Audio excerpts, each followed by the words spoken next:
Hello students, हमारा topic चल रहा था काल श्रेणी का विश्लेषण।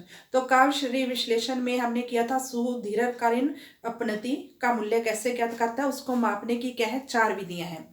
तो चौथी जो विधि थी वो है न्यूनतम वर्ग, लीस्ट स्क्वायर मेथड जो है। तो लीस्ट स्क्वायर मेथड में 2 है उसके आगे, एक तो सरल रेखीय उपनति और अरेखीय यानी कर्व के रूप में, यानी जो एक्स और वाई की वैल्यू पुट करके एक तो सीधी रेखा आएगी, एक कर्व के रूप में आएगी पैराबोलिक। तो इसको कैसे निकाला जाता है, इसमें तो ये आधारभूत जो सरल रेखीय प्रवृत्ति है उसका आधारभूत समीकरण है y equal to a plus b x. तो ए बी 2 चर है इसमें, लेकिन जो कर्व के रूप में होगी, अरेखीय होगी, उसमें 3 अचर होंगे और ये द्विघाती समीकरण है ए बी सी।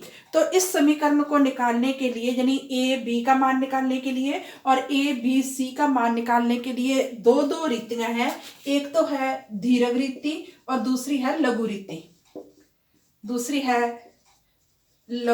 रीति। इसकी भी 2 विधियां हैं, दीर्घ रीति और दूसरी है लघु रीति। तो जैसे हमने पहले किया है, जो डायरेक्ट मेथड या इसमें लॉन्ग टर्म मेथड होगा, उसमें समीकरण क्या है, पहले इसका सिग्मा करना है। तो क्या आ गया, sigma y is equal to, क्योंकि मैंने बताया था ये कांस्टेंट है तो इसके साथ सिग्मा नहीं लगेगा बल्कि नंबर ऑफ आइटम से इसको गुणा करेंगे। तो n a plus b sigma x, ठीक है। इसका पहला समीकरण ये आ गया। दूसरे में क्या करना है, क्योंकि हमने x की वैल्यू निकालनी है तो सिग्मा x से गुना करेंगे एक्स वाई। तो क्या आ गया, यहाँ पे a और सिग्मा x, n की जगह सिग्मा और x से मल्टीप्लाई किया है, plus b sigma x square. इसके ये 2 समीकरण हैं। अब इसमें क्या करना है, इसकी दीर्घकालीन रीति क्या है, y पहले करना है sigma y is equal to n a plus b sigma x plus c sigma x square. फिर दूसरे बार क्या करना है, x से गुणा करनी है। तो क्या आ गया, sigma x y is equal to a sigma x plus b sigma x को x से गुणा करेंगे तो स्क्वायर आ गया, प्लस c सिग्मा x की पावर 3। अब एक बार फिर इसको, क्योंकि ये द्विघाती समीकरण है तो सिग्मा x स्क्वायर से एक बार और गुणा करेंगे, सिग्मा x स्क्वायर, x को सिग्मा x को x से x square, y is equal to a sigma x square plus b sigma x की power 3 plus c sigma x की पावर 4। तो इसके 3 समीकरण है, क्योंकि 3 की a b c की वैल्यू निकालनी है। इसमें 2 कांस्टेंट है तो इसमें 2 समीकरण हो गए। अब है लघु रीति। इन्हीं समीकरणों से आके लघु रीति निकलेगी। लघु रीति में क्या है, जब हम एग्जांपल लेंगे तो क्लियर हो जाएगा, क्योंकि लघु रीति जब भी शॉर्टकट मेथड होता है तो हम डेविएशन लेते हैं। इसमें क्या है, जब आप दीर्घकालीन रीति निकालोगे, इसमें जो ईयर दिए होंगे, समय दिया होगा, उस श्रेणी को आपने x मानना है। लेकिन इसमें क्या है, जैसे मान लो ये वर्ष दिए गए हैं, वर्ष 2014, 2015, 2016, 2017 और 2018। तो आपने क्या करना है, अगर इसके मध्यक वर्ष को आपने क्या मान लेना है, मूल। तो इसको मूल मानेंगे तो इसका जो डेविएशन निकालेंगे उसको लिखते हैं x, यानी क्या लिखेंगे, टाइम डेविएशन, समय विचलन।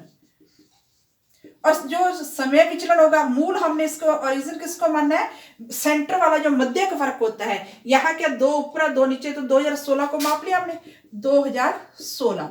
तो इसमें क्या करना है, आपने जब यानी इसमें से ये घटाना है, तो 2014 में से 2016 घटाए -2, यहाँ -1 0 1 2। और जब आप मध्यक वर्ष को मूल मानोगे तो टाइम डेविएशन को आपने x श्रेणी मानना है। तो इसका जो जोड़ होगा यानी सिग्मा x, वो क्या होगा, 0।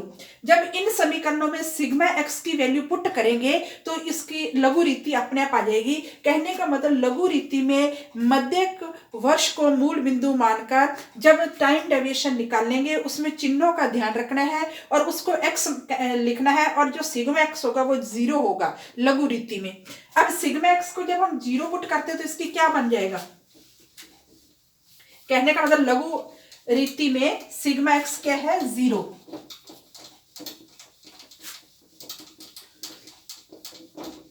अब देखो ये लिखते हैं लघु रीति, यानी आपने पहले ये कर लिया, फिर सिग्मा करना है, फिर एक्स से। अब इसी से देखो ये क्या है सिग्मा वाई, तो ये सिग्मा वाई।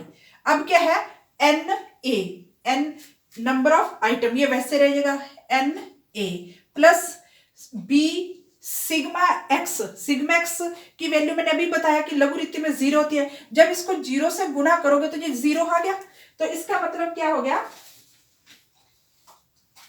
कि यहाँ पे तो 0 ये लिखने की जरूरत ही नहीं है, sigma y is equal to n a, क्योंकि सिग्मा एक्स की वैल्यू 0 पुट की तो ये भी 0 हो गया, तो लिखने की। अब ये है सिग्मा एक्स वाई, ठीक है। अब इसमें क्या ए सिग्मा एक्स 0 पुट किया तो 0 आ गया, तो ये नहीं लिखा जाएगा। फिर इसमें बी सिग्मा एक्स स्क्वायर, वैसे का वैसे। कहने का मतलब इसमें जब सिग्मा एक्स की वैल्यू पुट करेंगे तो ये खत्म हो जाएगा। अब इसमें ए का मान कैसे निकलेगा, सिग्मा वाई बटे एन, और बी की वैल्यू कैसे निकलेगी, ये इसके नीचे आ जाएगा, b is equal to sigma x y बटे सिग्मा एक्स स्क्वायर। इसी प्रकार इधर देखो, इसमें जो सिग्मा एक्स है वो 0 होगा, एक तो सिग्मा एक्स 0 होगा, ठीक है। एक जब हम ये देखो सिग्मा एक्स स्क्वायर यहां है, सिग्मा एक्स स्क्वायर, जब सिग्मा एक्स स्क्वायर को सिग्मा एक्स से मल्टीप्लाई करेंगे तो क्या आ गया सिग्मा एक्स की पावर 3। तो ये सिग्मा एक्स क्या है, ये 0 है। जब इसको भी सिग्मा एक्स स्क्वायर को 0 से गुना करोगे तो इसका मतलब सिग्मा एक्स 3 भी 0 आएगा, तो इसमें सिग्मा एक्स 3 जो है वो 0 होगा और सिग्मा एक्स भी 0 होगा। अब कैसे क्या है, ये है sigma y is equal to n a plus ये 0 है तो इसको गुना करेंगे 0।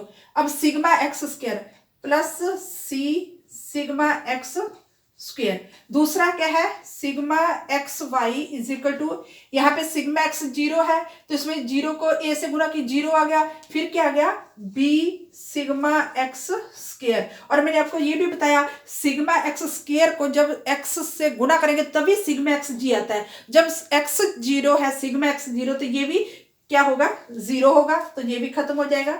अब है sigma x square y is equal to, इसमें ए सिग्मा एक्स स्क्वायर, फिर क्या है x3 0 है तो ये b से गुना करेंगे 0, तो बाकी क्या बचा प्लस c सिग्मा एक्स 4। तो इसके ये समीकरण है। तो ये मैंने आपको पीडीएफ भेज दिया, आपको तरीका भी बता दिया कि ये कैसे, इसमें सिग्मा एक्स और सिग्मा x3 0 होगा तो यहाँ भी सिग्मा एक्स और सिग्मा x3 है वो वाला जो है कट जाएगा, तो ये उसकी लघु रीति आ जाएगी।